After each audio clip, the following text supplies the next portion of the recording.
પોરકો vital cast કંપનીમાં વહેલી સવારે આગ, ફાયર ટીમે પરિસ્થિતિ કાબૂમાં લીધી. વડોદરા જિલ્લાના પોર જીઆઈડીસી વિસ્તારમાં આવેલી વિટલ કાસ્ટ કંપનીમાં આજે વહેલી સવારે આગ લાગવાની ગંભીર ઘટના સામે આવી હતી, જેના કારણે સમગ્ર વિસ્તારમાં થોડીવાર માટે ગભરાટ અને અફરાતફરીનો માહોલ સર્જાયો હતો. મળતી માહિતી મુજબ સવારે અંદાજે સવારે 4:15 વાગ્યાના અરસામાં કંપનીની મશીનરી વિભાગમાંથી અચાનક ધુમાડા નીકળવા લાગ્યા અને થોડા જ સમયમાં આગ ભભૂકી ઉઠી હતી. પ્રાથમિક અનુમાન મુજબ મશીનરીમાં ટેકનિકલ ખામી અથવા ઓવરહીટિંગના કારણે આગ લાગેલી હોઈ શકે છે.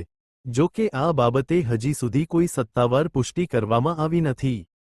ઘટનાના સમયે કંપનીમાં હાજર કેટલાક કર્મચારીઓએ તાત્કાલિક સાવચેતી દાખવી અને અન્ય કર્મચારીઓને બહાર કાઢતા મોટી દુર્ઘટના ટળી હતી.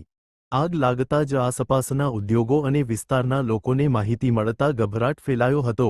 ઘટનાની જાણ થતાં જ કરજણ ફાયર વિભાગને તરત જ એલર્ટ કરવામાં આવ્યો હતો. ફાયર બ્રિગેડની ટીમો ઝડપથી સ્થળ પર પહોંચી અને આગને કાબૂમાં લેવા માટે સતત પાણીનો મારો તેમજ જરૂરી સાધનોનો ઉપયોગ શરૂ કર્યો હતો.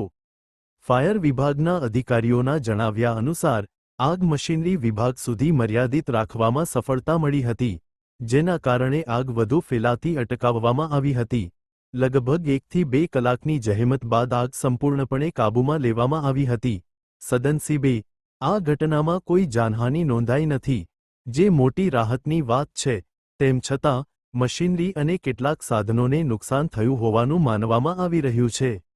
નુકસાનનું ચોક્કસ મૂલ્યાંકન કંપની દ્વારા આગામી સમયમાં કરવામાં આવશે. ઘટનાની ગંભીરતા ધ્યાનમાં રાખીને સ્થાનિક પોલીસ તેમજ અન્ય સંબંધિત તંત્ર પણ સ્થળ પર પહોંચી તપાસ શરૂ કરી છે. આગ લાગવાનું ચોક્કસ કારણ જાણવા માટે ટેકનિકલ નિષ્ણાતોની મદદ લેવામાં આવી રહી છે. સાથે જ સુરક્ષા નિયમોનું પાલન કરવામાં કોઈ બેદરકારી રહી હતી કે નહીં તે બાબતે પણ તપાસ કરવામાં આવશે. આ ઘટનાએ ઉદ્યોગ વિસ્તારમાં સુરક્ષા વ્યવસ્થાઓને લઈને ફરી એકવાર પ્રશ્નો ઊભા કર્યા છે. નિષ્ણાતોનું માનવું છે કે આવી ઘટનાઓ ટાળવા માટે નિયમિત machinery maintenance, fire safety audit અને કર્મચારીઓને તાલીમ આપવી અત્યંત જરૂરી છે. સ્થાનિક લોકો અને ઉદ્યોગકારોમાં આ ઘટનાને લઈને ચિંતા જોવા મળી રહી છે, પરંતુ ફાયર વિભાગની સમયસર કામગીરીને કારણે મોટ